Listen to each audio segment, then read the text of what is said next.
It's Cageside with John Morgan. And welcome everybody to another episode of Cageside with John Morgan. I'm your host, Eric McMahon, fresh off the heels of UFC Des Moines Fight Night. Told us a lot. We are going to get into it. Plus, we're going to look ahead to this weekend's UFC matchup with couple title fights on the line. But without further ado, let me bring in the man. His name is on the marquee. You can follow him on X, John Morgan _MMA. What's up, brother? What's going on, man? Yeah, I love weeks like this, right? Obviously, you and I always get a little extra amped up, a little extra excited when it's a pay-per-view fight week. But it's like this is one of those weeks where you can't just jump into the preview of the pay-per-view because you had a fight night that occurred over the weekend that had a lot of good stories coming out of it as well. So a lot to talk about, both what happened last weekend and what's coming up this weekend. Obviously love weeks like that. Well, let's kind of get right into UFC Des Moines because we talked last week that there were a lot of fun matchups on this card. And we actually started kind of talking about the card with the co-main event because in reality, it just had a little more implication, not only I think from the fans, but of like what the future looks like. And we got a lot of answers in that co-main event. And then, like we said, the main event, it was like, who is just going to stay relevant at the top in that top tier conversation? It didn't necessarily move anybody massively ahead, but it was going to take somebody kind of out. And that's what it did. So as we talked last week, everything kind of like, you know, evenly shaked out for us so we can have these conversations. But let's start. Bo Nickal goes down his first MMA loss. And it was, I mean, I don't want to sound mean when I say this, but exposing, is that a good way of saying it? He got exposed to a degree. I think you have to. And you're right, man. Like, I hate to sound you and I both have so much respect for any athlete that gets in there, right? And Bo Nickal is obviously an incredible high-level athlete. His collegiate wrestling accomplishments speak for themselves. His rise in the UFC, I mean, he's had to mature and become a fighter right in the center spotlight at the highest level, which is not easy to do. Nothing about what Bo Nickal has done has been easy. But yes, this was a tough way to lose. You know what I mean? If Bo Nickal had gotten some takedowns and found out that, oh my gosh, Reinier de Ridder, man, his grappling game is a little better than I thought. He got caught in some transition or locked up in some weird submission. You might go, yeah, well, see, great grappling, but jiu-jitsu versus, I mean, there's a lot of things. But to get kind of folded the way he did and bruised and battered and dominated in that position against the cage, yeah, man, I think it showed that, you know, Bo Nickal has a lot of work to be done. He's still just very, you know, a new fighter, to be honest with you, and not at maybe the world-class elite level that he wanted to be at. It was a tough result for him, man. It was a tough result.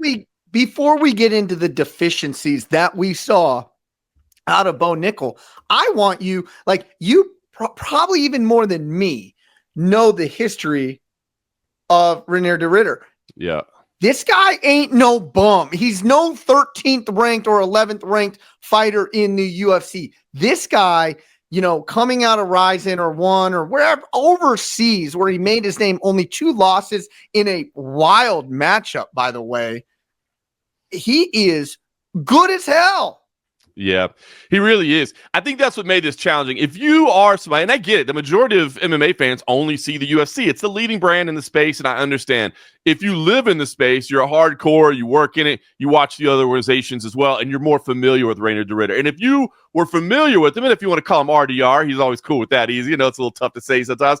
You knew how talented he was. And so this result wasn't necessarily shocking. When they announced the matchup, I mean, I told you, that's one of the reasons I was so intrigued by it, because I was like, wow, man, they're really giving him a tough one here. So it was really kind of tough matchmaking for Bo Nickal, because if he would have won the fight, I don't think he necessarily would have gotten the credit that he deserves for Reinier being as tough as he is. Now that he lost, I think a lot of people are trying to say like, see, that guy's no good whatsoever. But Reinier is very, very good. He was dominating over in one championship. As you said, the only losses he had were to Anatoly Malikin, who's an absolute savage, and just it was moving up in weight classes, and they were trying to make super fights and that sort of thing. And RDR, that's the kind of guy he is. He'll take the toughest challenges available, but he was facing some absolute savages over in one championship. And you're right. His skill set and his career accomplishments are not that of a, number 14 ranked fighter or whatever he is in the UFC right now. He's much higher than that. He just hasn't had the chance to fight that often in the octagon yet. And I think you're going to see him on a very, very fast rise. I had circled this fight. We even put it in the headline of last week's show. Is this Bo Nickal? Is this by far his toughest fight to date? I think me and you understood the problems that would have been associated with this fight, but it didn't go down the way I thought it would either. Nope. We came into it, at least I did, is we're going to see American wrestling versus extreme submission grappling.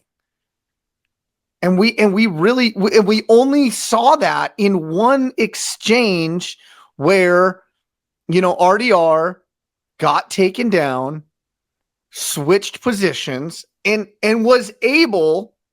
Now, this is key. He was able to keep Bo Nickal on his back for an extended period of time and got into side control. So it looked like he went where he wanted to. I think he could have went mount at times. He was in a very, like a quarter guard-esque. He wasn't even in full half guard. And I think he could have went mount if he wanted, but he felt safe there. He went to side control, held him down.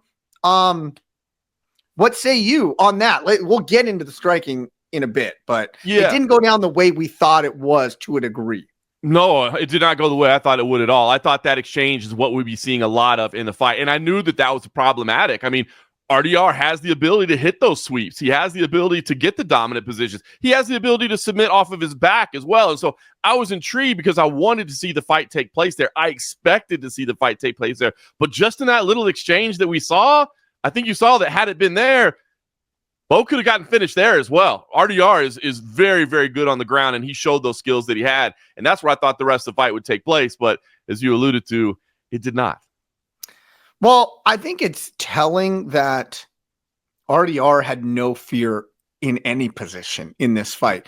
And we will get to the striking, I promise you, here in a little bit. But the nuances are in the details, in my opinion, which led to the striking. RDR shot on him. RDR shot takedowns on Bo Nickal. Now, I think they were half-assed shots to induce grappling scenarios, which it successfully did. And the minute he got on his back, he almost gave up the takedown to a degree. And he goes to that 100%, that straight arm bar sweep, and he nails it. Like, in not it didn't take him a long time to do it either.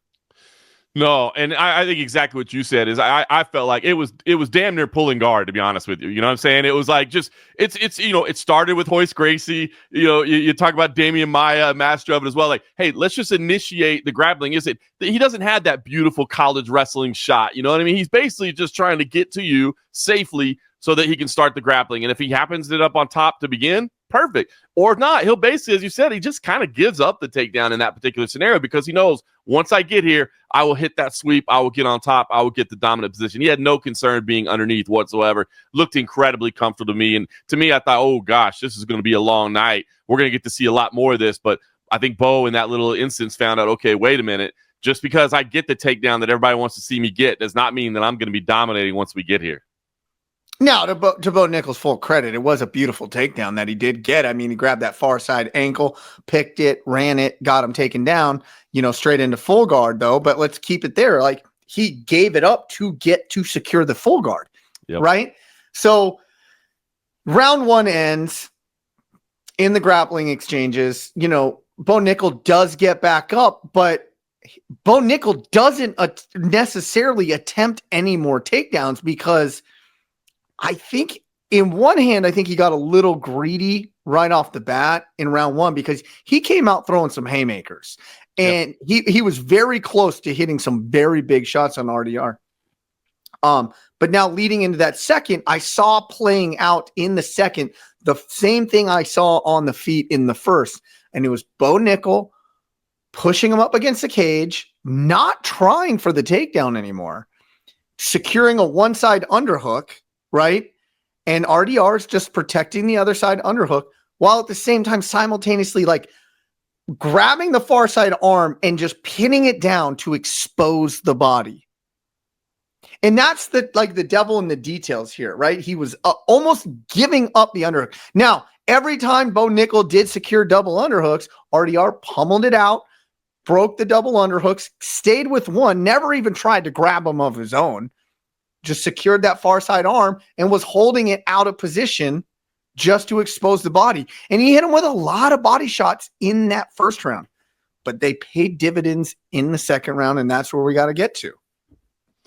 Yeah, to me, it looked like a perhaps strength disparity in there. As you said, there was no fear from Reinier de Ridder at all in that position. He was very comfortable there. As you said, if he got double underhooks, he did address that, because even then if you give up leverage there, especially to a guy with the wrestling skills of Bo Nickal, he's going to be able to capitalize on that. But it was in kind of that 50-50 position up against the cage. I just think there was no concern whatsoever. And again, I feel like the strength disparity between the two, the size disparity between the two as well, just let Reinier feel incredibly comfortable there, not panic whatsoever, not worried. He's on the outside, and he just stayed there. And as you said, just short little punches inside started doing the little damage that added up to ultimately the big knee that got things done. I remember at the start of that second period, there was like two knees right away. And I was like, Bo Nickal's not even addressing this. And then there was like two more. And I remember the second one of the two more. I mean, it was a pointed shot right into, right under the ribs, liver area. Who knows where it really hit? And you see the instant demeanor of Bo Nickal change instantly. Yeah. Now, he had a good game face on, but going even back to that, he was even throwing those knees when his back was against the cage. And then to your point, the size and the strength disparity, it almost looked like he was able to switch that position when he wanted to. And it wasn't that big of a fight. He allowed himself to get pushed against the cage. He allowed the underhook to happen. He's just concerned with the far side arm, throw a couple knees, and then when Bo Nickal tried to adjust something, bam, I'm just going to switch positions. I'm going to put Bo Nickal against the cage now. And that's where these big shots that led up to the eventual big knee. But I want to make it perfectly clear. This wasn't one knee that ended this fight. It wasn't a singular knee. This was a succession of multiple knees that eventually put him down.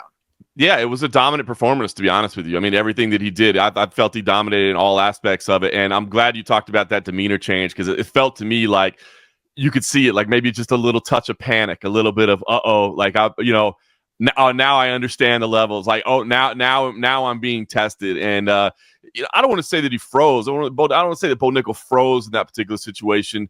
I just don't think he had a lot of answers. RDR, as we said, if you haven't seen a lot of, and that was the thing that I was concerned about coming in here, is even if you've seen, let's say you only watch the UFC, and so you have seen Reinier's performances in the UFC, you might have still walked away going, I don't know what all the hype is about. I don't know what it was. And Reinier said it himself. He's like, I wasn't particularly happy with those first two performances. This was incredible. And as you said, the knee, everybody's going to point to that one knee, and rightfully so. I mean, it was a highlight reel finish. It's beautiful. There's nothing more savage to me, I think, than finishing somebody with body shots. I mean, the brain separates from consciousness sometimes, like, that's amazing. But it just paralyzes you. It paralyzes you, man. When you shut somebody down like that, it's savagely brutal to watch. And he did it. But I think you're right on, is it's not just the knee. Don't look at it as just that one knee. Watch everything that was done leading up to that point, and it was truly a dominant performance. Yeah. I don't know where I was leaning. I honestly was still leaning Bo Nickal coming into this, just because I know his pedigree. Like, I knew his pedigree a lot more. I'm a big fan of college wrestling. He was a Big Ten Athlete of the Year. I mean, right? The guy is a stud. Before he was in MMA, he's doing grappling matches with Gordon Ryan. Like, this guy is not shy about competition. And I even said it probably multiple times on this podcast, and I feel almost stupid saying it now out loud, is I thought he was ready for Chimaev. Boy, that which I think styles make fights. So I think he in a way, I don't think I'm necessarily wrong that he could have a very strong showing against Chimaev. It's just styles make fights, right? And the size was evident on here. And I think the comfortability in the grappling opened up. Now, he has this obviously this kickboxing, Dutch kind of style kickboxing, because those knees, he was just throwing. And if you even watch the knee, it was like one of those Muay Thai step in knees. And it was beautiful to watch. It really was. And it's funny. I am very familiar with Rainier's game coming in, and I still thought maybe Bo Nickal would win this fight as well. I thought it would be, honest with you, I thought honestly Bo would probably avoid the grappling and just try to keep it a stand-up fight. And then he ends up losing in the stand-up department. So for you to say, hey, it definitely didn't go the way we thought it would, that's for sure. And I knew that Reinier absolutely had the capabilities of winning this fight. That's why I was so intrigued by it, but I didn't think it would be this dominant. So it was a great performance. And you touched on the size. I was watching the post show afterwards, and Reinier was doing an interview on the UFC post show, and he cut himself short. And he talked about in the feeling, hey, what was the clinch like? What was the streak like? And he says, he's like, I think he could. And he's like, not my place to say it. And he was going to say, I think he could cut to 170. And I think that's what maybe Bono. I think there's going to be a big thing because the discussion this week, and you saw it immediately afterwards, because a lot of people just don't like Bo Nickal. They thought he was too cocky. They don't like the attitude. They don't like whatever. And so, they'll throw it out there, fraud check, expose, whatever. To me, I say this is definitely not the end of Bo Nickal. Now, this is a huge crossroads, and we've seen this in a lot of athletes. I mean, nobody other than Khabib Nurmagomedov goes undefeated in MMA, right? We've seen this happen. Guys had this stellar rise, and then they get set back. And then it's one of two ways at that point, right? You reach a crossroads. Either A, it breaks your spirit and breaks your will, and you go, damn, I guess I wasn't as good as I thought I was, and you tail off. Or you go, oh, now I know what I need to learn. Now I understand what the levels are, and I'm going to get better. So we'll see how that unfolds for Bo Nickal. I know exactly how it's going to unfold. Well, Bo Nickal is a national champion, Division I national champion wrestler.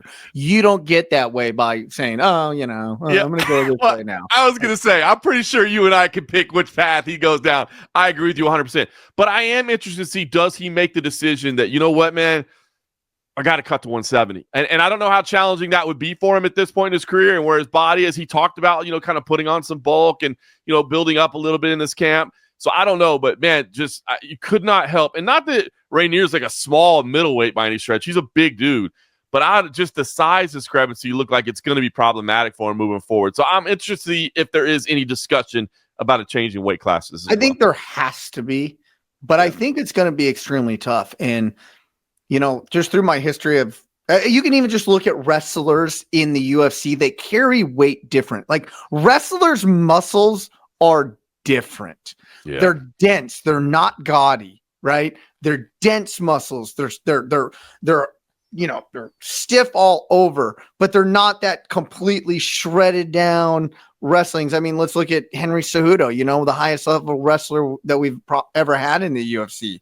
He is just dense everywhere, and it's not that completely shredded. So it's hard for you to, Bo Nickal, some people may say he's not yoked at all. He's not shredded. But that dude's got muscles on top of muscles everywhere, and they're designed specifically for his grappling, pedigree, which he's been doing probably since he was 5 years old. So losing that type of weight to go from 85 down to 70, I just don't see it being possible. You know what I mean? I think you're well, and I hate to say it, but I think you're probably right. Without severe, changes and adjustments, because even in college, I believe the lowest he won a title at was 174, and that was freshman year of college. That was damn near 10 years ago at this point. We all know most people aren't walking around weight classes in college anymore. So. Yeah, I think 174 was the lowest he got, so he never even got to 170 in college. So, to do it 10 years later, I mean, it would take some severe lifestyle adjustments, I would imagine, some nutrition adjustments. But, I mean, look at Kayla Harrison, who's about to be fighting for a title at 135 when she was competing way heavier than that in her judo run. So, I mean, it is possible, but I agree with you. I think it would be, you're talking about holistic, wholesale life changes. It's not going to be, just tweak the diet a little bit and we'll make a move, because you're right. It's just dense muscle on muscle on muscle. But it did stand out to me as like, oh, maybe these dudes are just going to be too big and powerful for him in this division. Yeah. Because now you look at him against a guy, like a Drickus, like a dude who's that big, right? And So I don't know where Bo Nickal goes from here, but I'm a fan of his. I love athletes with the extreme mindset. Like, I really enjoy watching those guys. I enjoy rooting for them, and I put Bo Nickal into that category. So there's zero doubt in my mind that he still is going to be a force to be reckoned with at 85 in the UFC. And, you know, will he ever be a champion now? That's really where you asked me, a month ago. I'm like, dude, he's going to be in the conversation within a year and a half. Right. I don't see that anymore necessarily, because I think he met his kryptonite, but I do think in 2 years time, he still could be a top fiver. Right. Yep. And just because these guys have it upstairs that the other guys don't. Like, that's the type of way he is built, and it's been proven over his whole amateur career.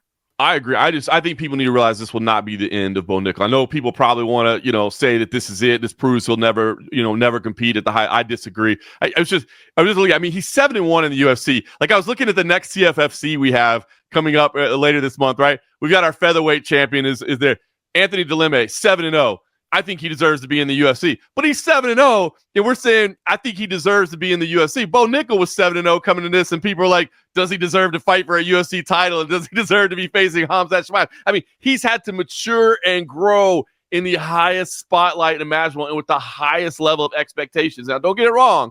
He welcomed those, and he brought those on himself as well. He understood what he was getting into, so it's not as if people were putting, undue pressure on him or whatever. But, man, I just think it's a little too early to write off. It definitely exposed some opportunities, some challenges, some things that he needs to get better at, and some things that he needs to tweak, and some decisions he needs to make. But I'm like you.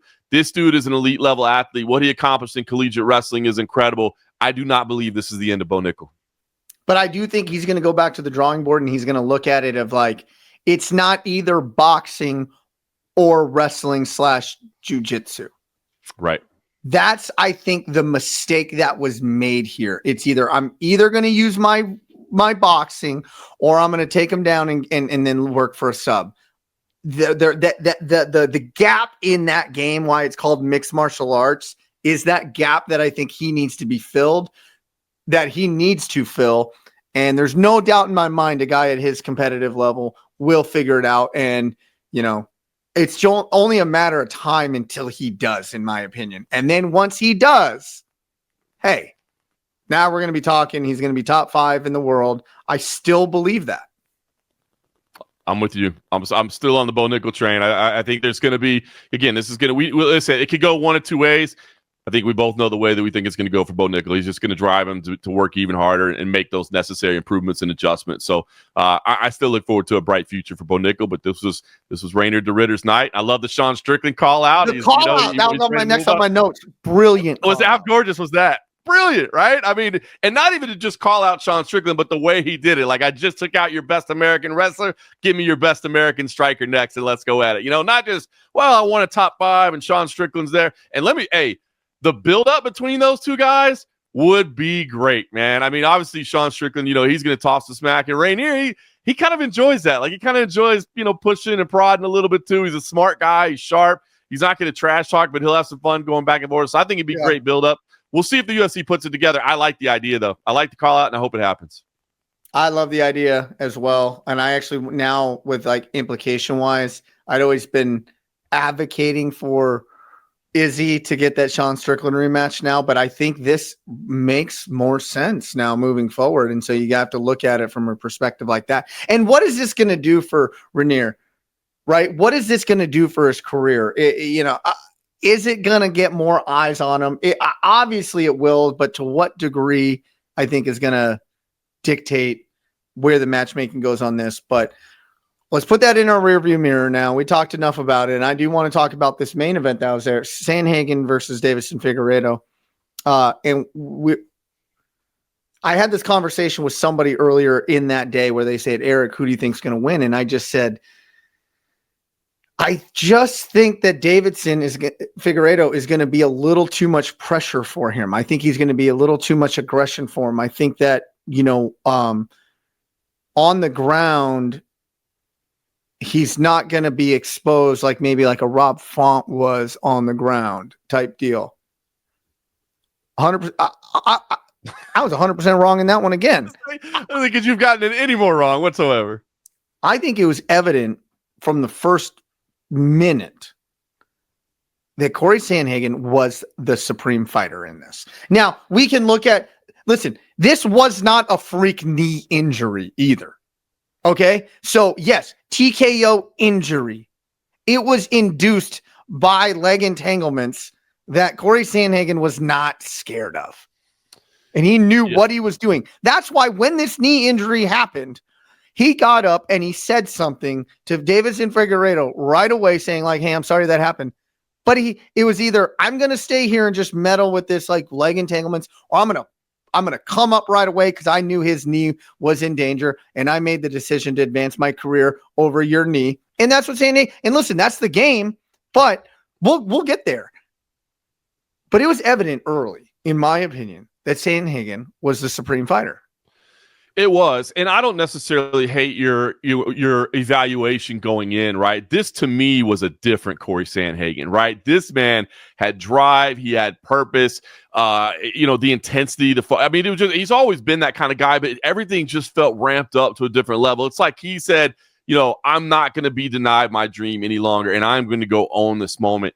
And I thought coming in that this fight, and we said it, like, look, there's not a lot of opportunity for either guy to really move forward. It's more about staying in the position they're in. And I believe that to a degree. But honestly, I thought this performance was so dominant that Cory Sandhagen did take a step forward, even though there's still, there's a line, there's a pecking order. He's coming off loss. We know the guys that are in front of him. We know the title shot's there.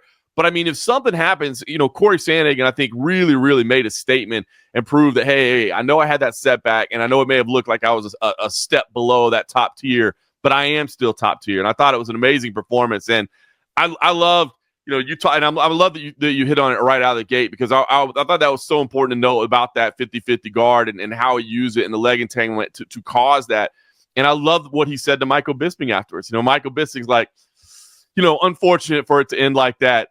And this was just, I thought it was a savage answer, but it was, incredible as well. He's like, it's not unfortunate. He's like, I knew what I was doing. If you don't know how to play 50-50 guard, I will hurt you. You know what I mean? And that's exactly what I did. I destroyed the knee. That's a savage answer, but to just be like, no, it's not unfortunate. This was not slipping on a banana peel, and unfortunately the knee got tweaked and now I've got to walk away with a win I don't feel I earned. It's more like, no, I was in a position where I knew I could hurt him, and hate to do it, but it's what I had to do, and I won the fight. It's funny you said it, because I didn't watch the post-fight interview. Because it was really late in Memphis. Yeah. And so I just, right when the fight ended, I turned it off, and I went to bed, and I went and laid down in bed and started getting ready for bed. So I didn't say that, but I knew just watching it.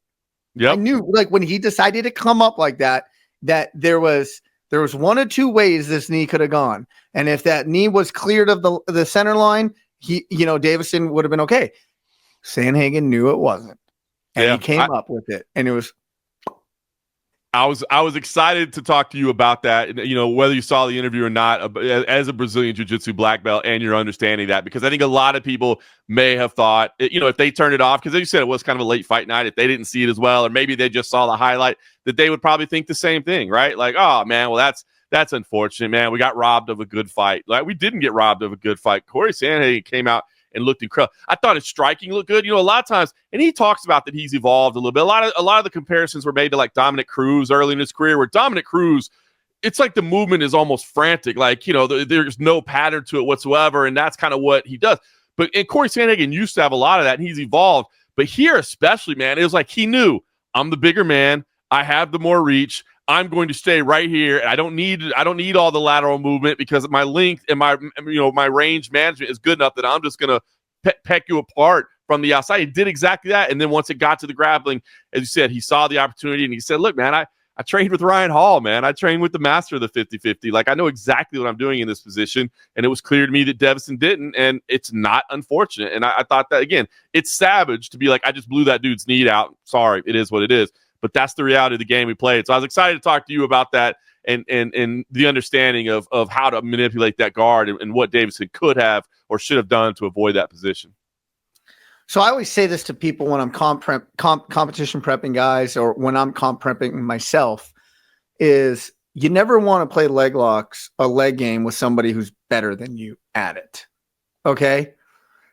And the problem that I always run into is like, I can play legs, but I'm not good at it. It's not my strength. My wrestling is my strength. So if it's something there in my legs or my knee or my toes or my foot, ankle aren't exposed, then maybe I'll just take a Hail Mary at it. Right.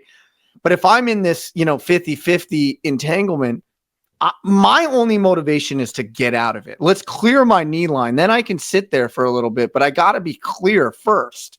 Where it looked like this was the situation is that somebody was playing legs with somebody who had more knowledge. Like not all like leg game guys are created equal. Ryan Hall, for example, right?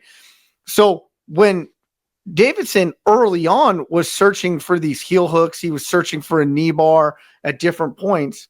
There was no panic, and you see guys when somebody starts attacking their leg, there's panic to completely disengage. Like I'm going to completely disengage this. He wasn't panicking.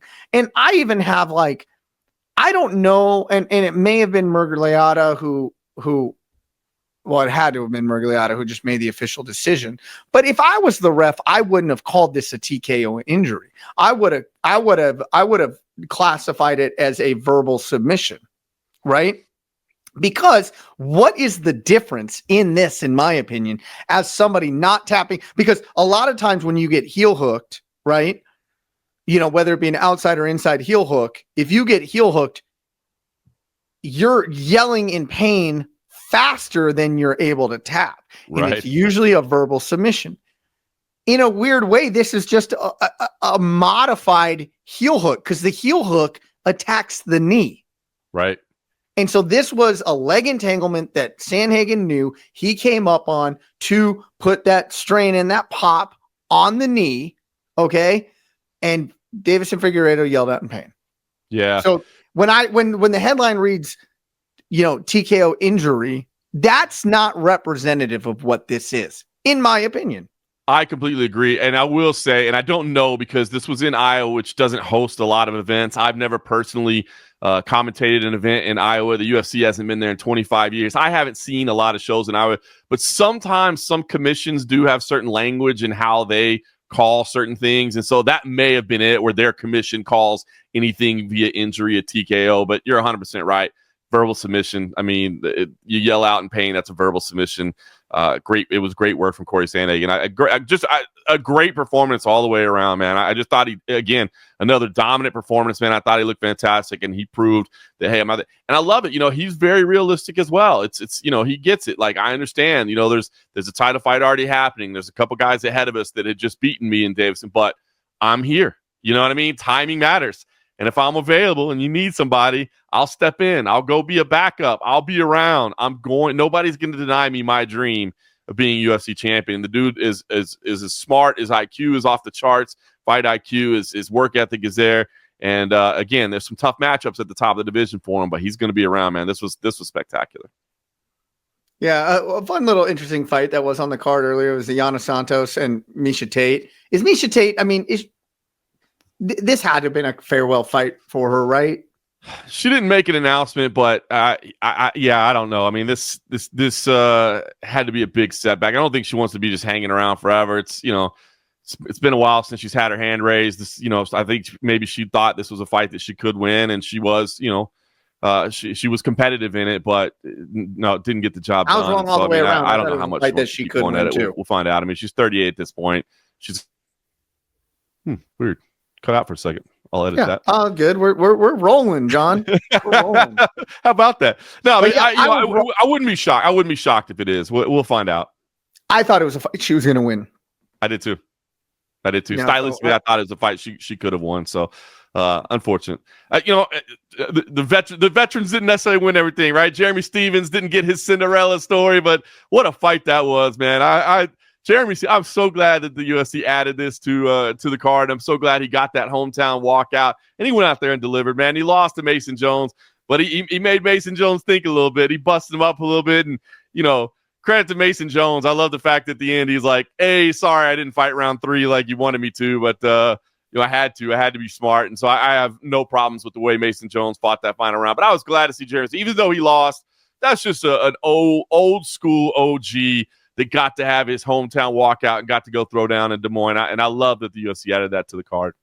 D-Rod got a big win. Great stoppage by Kevin MacDonald in that. Yeah. Ponzinibbio contested it and then fell all over himself. Yeah, I mean, respect to the Warrior and Ponzinibbio that he got up and was like, no. But, as a referee, I'm sure you can attest this. I don't say it feels good, but like you immediately were justified in your response to the fact that he gets up and is like, what are you doing? And then stumbles like face first into the fence. You're like, I believe I made the right call here, sir. I believe I made the right call. In that moment, I sent a text to Kevin and I just said, great job at saving his life. And then he texted back, funny exchange that we had back and forth. Kevin MacDonald, that ref, he is such a great guy. Just a guy. He is awesome. I haven't seen him in years, but I've had some epic stories at airports and crossing paths. And he's a great. I mean, you can tell he's a good dude just by the mustache, right? You can tell he's a good hang just by the quality of that stash that he's out there rocking. That's unbelievable. Oh, dude, he's hysterical. Like him and Blake Grice are two of my favorite guys out there, man. They run together a lot. They're good pals, and so just the good. Kevin MacDonald's a good dude. Great stoppage on that fight. Now let's look forward. Your boy, your wife is works with him a lot, right? With Belal Muhammad. Yep. Mm-hmm. With Dominic Tume booking his interviews and that sort of thing. And Belal's a good dude, man. Great interview. He is a great. In the interviews that you have, he is funny. He is knowledgeable. He's engaging. And I'm shocked that he is not a crowd favorite because he is with me for the finish rate, as we discussed. But he's got an interesting matchup ahead of him with Jack Maddalena. And, he goes straight out and tells you, I'm going to strike with him. I'm going to strike with him. His easiest path to victory is take him down, pound him out. But he's going to strike with him. And I think this is going to be crazy to say. Even as the welterweight champion of the world, I think Belal Muhammad is grossly underrated. 100%. Yeah, I completely agree with you in that evaluation. And again, I think I just feel like people love to hate on the guy. And again, we talked about it. Maybe it's just the lack of finishes and that sort of thing. But the personality, the work ethic, the who he is, the care. I mean, the guy is just an absolute stud. And I know that you're so high on his skills. You've talked about the fact that when it's all said and done, he may be the greatest welterweight of all time, which would be an incredible feat. But this matchup is interesting. And if you're Belal Muhammad, now he said it, right? I mean, he talked about it. He's like, look, I'm going to come out and show these Canelo hands. I'm going to have my Max Holloway moment. He's talking about these epic striking exchanges. And look, his striking is good. It's not that he can't do that. But it does make me a little bit nervous as I'm a Belal Muhammad fan, and it makes me a little bit nervous because Jack Della Maddalena has got power. He can throw hands, and it would be amazing if Belal Muhammad comes out and outstrikes Jack Della Maddalena. What will the haters say then? Like, what could the haters say at that point? You're like, bro, you say I wrestle and grapple too much. My style's not exciting. I just went out there with the most dangerous dude that you guys all said had the best hands, and I outboxed him. How about that? And I love that for him, right? But man, that adds risk to the scenario, does it not? I mean, to me, if I'm game planning, if I'm sitting in the locker room, we're putting the game plan together. I'm like, Belal, let's close the distance. Let's get this fight to the ground. Let's work up against the cage. Let's do all that. So is he posturing a little bit? Maybe he's just trying to bait a little bit. I don't know. Or are those his real intentions, which wouldn't shock me either? This is an intriguing matchup. I think it's his real intentions. Right? Me too. and you said something, and a lot of people say close the distance. You said close the distance, and that's what he's going to do. But in my opinion, he's going to use it for his striking, which will then eventually give him the takedown very, very, very easily. Obviously you can tell I'm leaning heavily with Belal Muhammad here. Okay. And this is nothing against Jack here. Spectacular hands, crazy power. But I think Belal Muhammad's fight IQ and overall skill level is just at another level. I want to take this back to Leon Edwards, best kickboxer at 175 pounds or 170 pounds. His striking, that's where he's going to piece up Belal Muhammad. He's going to be hard to take down, like Kamaru Usman couldn't take him down. And you know what Belal Muhammad did? He wasn't shy about throwing blows with him, but he was very tactical in what he did. All he did was close the distance on him. He doesn't stay at that person's range. He did not stay at Leon Edwards' range. He is certainly not going to stay at Jack's range, and he's going to close that distance. He's going to make the striking a lot dirtier. He's going to dominate that. And then when the defensive posture becomes very, real heavy for Maddalena here, then the takedown comes, and it comes pretty easy. And I think that's what he's going to do here. I see this being a rinse and repeat. Will he finish him? I mean, Belal Muhammad doesn't finish anybody. So, am I going to say he's going to finish him? No, I'm not going to say he's going to finish him. But I don't think that one hitter, that power doesn't translate to rounds 3, 4, and 5 when you've been beat up in round 1 and 2. You just have to get lucky at that point. Yeah, you're right about that. I mean, the only thing the caveat that I would throw out there is that Leon Edwards, while he does have some knockouts, I don't think of him as a feared striker. A polished striker, yes. A polished striker for sure. Jack Della Maddalena, I do think of as like a heavy-handed knockout artist, like you don't want to get clipped. So I feel like, especially early, as you said, late, probably some of that pop's going to be gone. And he's not one of these guys that just has, it's not Mark Hunt out there where it's just like, dude, you can't ever get touched by this guy. You can't. Right.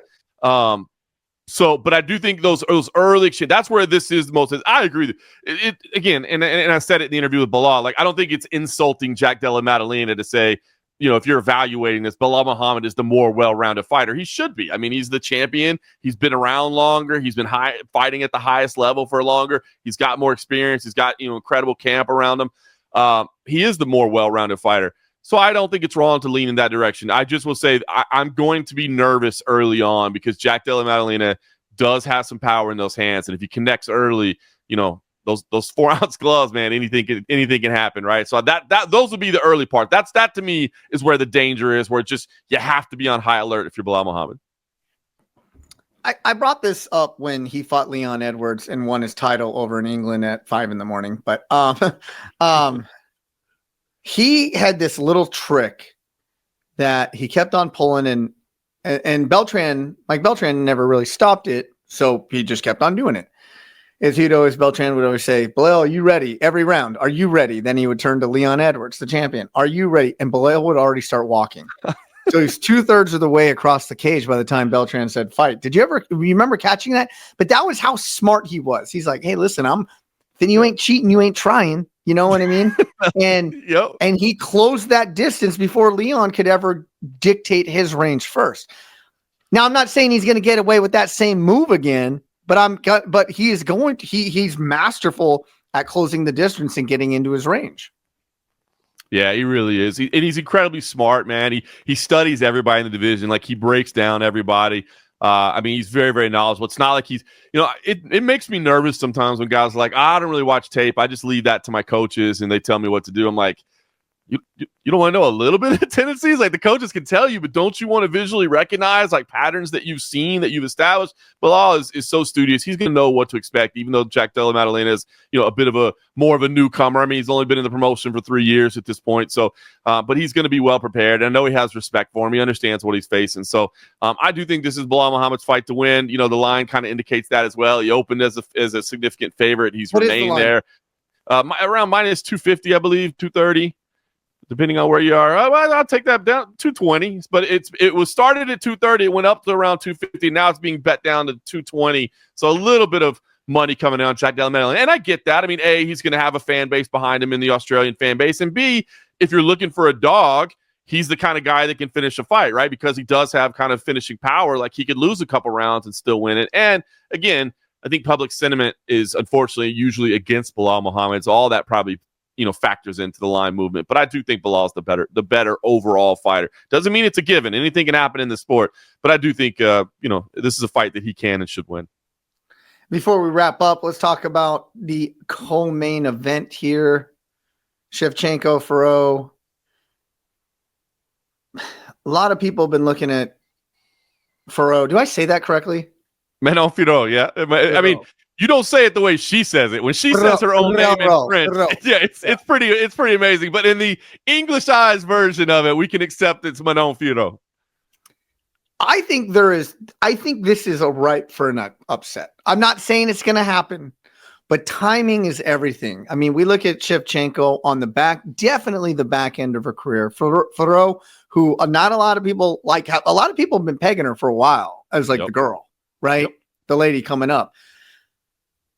I'm not saying she's going to beat her. I'm just saying that the back end of somebody's career, styles make fights, youthful vigor, determination. What does the Lion got to stay at the top? And Shevchenko she doesn't even get talked about as much anymore. Like, I think it's just like she's always at the top. Is that I'm sure the motivation is there, but I don't know. Are you feeling what I'm feeling a little bit here? Before I tell you my thoughts on this, since I know you didn't see the odds in the main event, have you seen the odds in the co-main event? No. Would you care to take a guess? Shevchenko 175. Incorrect, sir. Manon Firot is the favorite and getting bigger as the favorite. Opened at minus 115 and is now as high as minus 155. So that would not be an upset. Well, yeah, it wouldn't be according to the odds. But everything you said is right. Now, here's what's interesting is Manon Firot, I have been very, very high on her chances and her future since the very beginning. And I've said it multiple times. The size, the power, the grit that she has is man, it's something, right? Now, she's not that much younger. She got a much later start in her MMA career, but she's only 2 years younger than Valentina Shevchenko, which is crazy because Valentina's been around forever, right? But she has less miles on the body at 35. Now, she is a lifelong martial artist, so she has other competitions, but not MMA.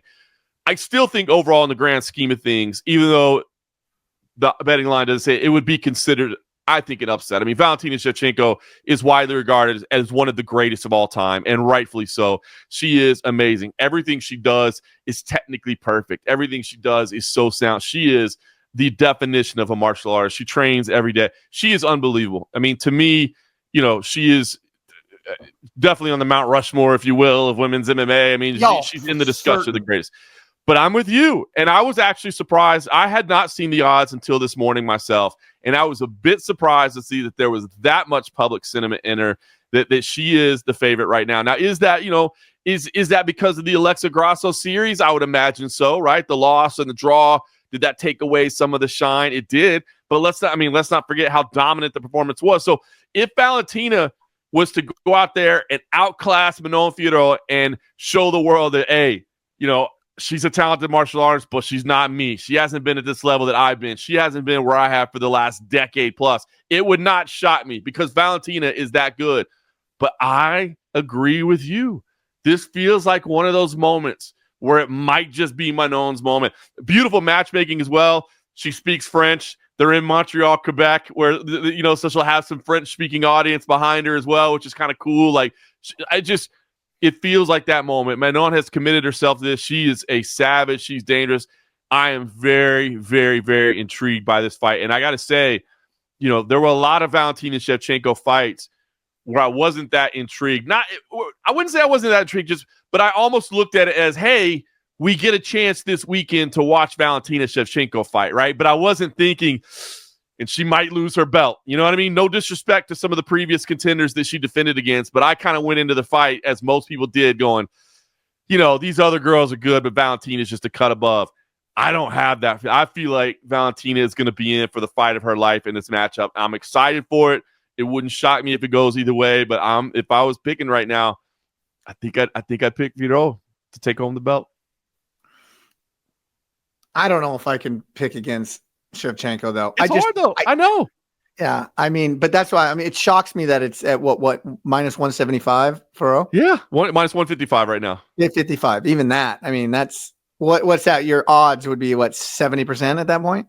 Yeah, something around there. So, man, it's interesting to see. I we'll see if things shake out. We'll see if things adjust. I mean, look, I think there's going to be some people, and they, when they face off with each other, I think there's going to be some people that are like, whoa. Like, I didn't realize the size difference between these two. Manon's big. She is strong. She's big. She's not as fast. Valentina is definitely faster. Manon is more, I don't want to say plodding because that has a negative connotation to it, but she's just not as fast. But she's strong in the grappling. Valentina has become a very, very good. I mean, it's just a really high. Like these are two high level martial artists, though well rounded everywhere. So I'm very, very, very intrigued by this fight, man. I think this is going to be a great women's title fight in the co-main event. I really, really do. They just wonder, Jose Aldo, does he get it done again? Whoo! I hope so. Not that I'm cheering against Amin Zahabi, but I just if you're not a Jose Aldo fan, like what are you doing? Like you don't like then F you. Yeah, exactly right. Like what are you doing around here? The dude, I mean, his style has always been so fun, and he's just a class act to the way he carries himself, the way he represents the sport, the way he represents his community, like everything. He Conor McGregor, 10 years ago? His title 10 years ago. It was like, is that about crazy. 10 years now? Probably. Yeah, it is. He's retired, been inducted into the Hall of Fame, and come back now. Like, did some boxing in between as well, man. The dude's just an absolute legend of the sport. So, look, Amin Zahabi, a tough individual as well, has the characteristics it would take to win the fight. So, Aldo is the betting favorite in this one. I like Aldo's chances here, but Father Time, undefeated, of course, and Aldo's got a lot of miles on the body and all those things, but you got to be cheering for Jose Aldo, man. If you're not, what are you doing with your life? Get out of here. Yeah, exactly. Well, wrapping up another episode here. Man, fun card last weekend. I'm looking forward to this weekend. Not a lot of fanfare, but the marketing's going to pick up and everybody's going to be giddy about it come Thursday. So I always love watching that. And what do you got going on this weekend aside from watching it?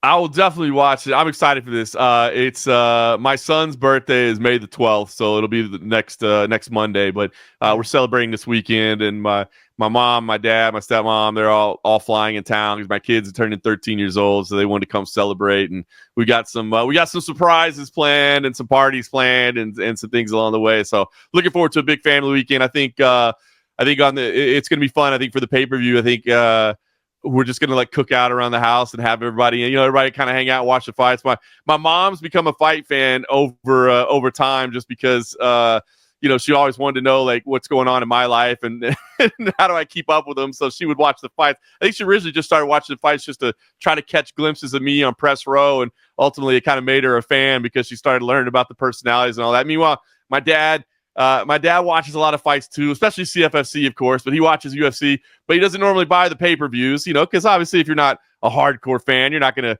buy a pay-per-view sitting at home just to be a casual. So he'll actually get to watch a pay-per-view main card. So anyway, looking forward to that, man. Birthday celebration for my son turning a teenager and have family in town. So you don't understand how lucky you are being on the West Coast getting to watch these things. Oh. I'm up till after midnight watching, and that's not if I'm somewhere or whatever. I'll tell you this. I was out for the Power Slap and the UFC card, about a month and 2 months ago. I was out early enough of the post-commission meeting out of T-Mobile Arena to catch a cab, and I changed my flight to get a red eye that night. That's to leave awesome. at 11:45 p.m. Oh, dude, I'm going to tell you right now, but God bless everybody and wherever they're at, but I have lived in the Central Time Zone, I've lived in the Eastern Time Zone, and I've been in Vegas since 2008. Pacific Time Zone, without question, for all sports, to be honest with you. Football at 10 a.m. on Sundays, waking up and the game's on and ready to go, you can't beat it. But for fights, it's the best, because I'm telling you, before I moved out to Vegas in 2008, I was living in Ohio, and I lived in Lexington, Kentucky the year before that, so both East Coast time zones. And, dude, I'm going to be honest with you, I just, recorded the fights and waited till the next morning to watch them. I mean, that was before social media was as intense as it is now. It's kind of hard to avoid spoilers at this point. But, yeah, dude, I'm going to be honest with you, even, 17, 18 years ago, I mean, fights it wrapping up at 1-1. As blessed as I am to go watch fights at Madison Square Garden, I love when the UFC goes to Madison Square Garden. The atmosphere at MSG, the New York fight fans. 2 o'clock in the morning before you're getting out. I'm telling you. And then for us that are staying and doing press conferences and all that, dude, I'm leaving MSG at 5 in the morning. It's ridiculous. So yeah, man, pay-per-views here. I mean, prelims start at 3:30 in Vegas. Main card goes live at 7 p.m. in Vegas. I mean, you can't beat it. There's no better place for it than here. Yeah, man, you're lucky. You're lucky. That's why I didn't catch the post-fight interview on, Cory Sandhagen. I was like, I've got to get to bed. I have to be at church at 8 a.m. I mean, it's going to be interesting to see if they change anything with the new television deal, whatever it gets. I mean, obviously that's a story that's going to unfold over next, few months and stuff. But I mean, it is late. I'm sorry, like not to be like an old man here, but it's late. Like on the East Coast, like I would think, and that's where the majority of people live in the United States. I mean, if you look at the population base, it's much greater in the Eastern time zone than it is anywhere else. Like if it ends up going to Netflix or if it ends up going somewhere else, do they adjust the window or the timing? I don't know. It'd be interesting to see what the broadcast. So. No, right? And dude, I'm telling you right now, I love. Dude, every now and then we get fights that the first fight starts at like noon here in Vegas. Like, you would not hear me. Or like the rare times that like we walk out of the Apex and it's still like daylight outside on a Saturday. Like, bro, you would not hear me arguing. If they wanted to move it to where every Saturday morning we got prelims kicking off at 10 a.m. Pacific, like. I'm in, you know what I mean? Like make it like college football, right? Like that's what's cool about college football, right? It's like during the day on a Saturday or whatever. Like maybe, I don't know, maybe a TV provider. I love that. My first fight that I worked at the Apex, I was out of the Apex at like 8 o'clock. Yeah. And it was still sunny out. I was like, this you can still go phenomenal. do something. You could, if you got another sport you want to watch, you can go watch that. If you want to go have dinner with your wife, you want to go do something, you can still do it. So I get it. And look, I understand, like maybe the big pay-per-views, they're like, nah, we've just been on 10 p.m. Eastern for the last, however, that's when people know. And they have shown that like when they go to Abu Dhabi and they do a pay-per-view during the day, like they immediately take an impact on sales because everybody's used to that one time slot or whatever. So I get it. I don't think a damn hour is going to make a difference. UFC, Netflix, ESPN, whoever the hell I need to talk to. Listen, 6 or 7 o'clock main card start on the West Coast is not going to make a difference. And it's certainly going to help. Like Central, it starts at 9. Now, it's kind of nice because I have my kids down by that time and it's like I can watch it. But I'll just put them to bed earlier to get the main card started at 8. Exactly. Let's go. We'll get this handled. Let's figure out where they're going to sign, and then we'll just go raid the office of Netflix or whatever and be like, listen, I don't know what your research shows you, but we got our fingers on the pulse of the MMA world, and we as MMA fans are saying, move it earlier. Earlier, man. Earlier.